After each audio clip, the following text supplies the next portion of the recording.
এই তুই কি বংশের মান সম্মান সব জলে দিয়ে দিবি? এতবার করে বলা সত্ত্বেও মন্দিরে যাবি না? তোমাদের জ্বালায় তো আর বাড়িতে থাকা যাবে না। আরে আমি একবার না 100 বার বলেছি তোমাদের মতো করে আমি মন্দিরে যেতে পারবো না।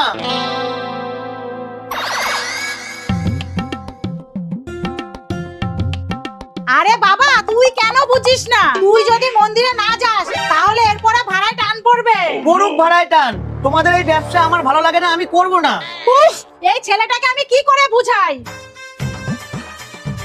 মা মা, আজকে আমি অনেক টাকার কাজ করেছি, এই নিন।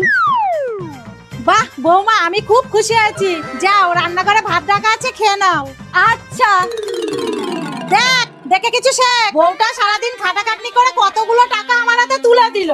আহা, বউ তো না যেন সাক্ষাৎ লক্ষ্মী। মা আমি চাকরির পরীক্ষা দিচ্ছি, আমাকে কি এইসব কাজে মানায়? মানাবে না কেন?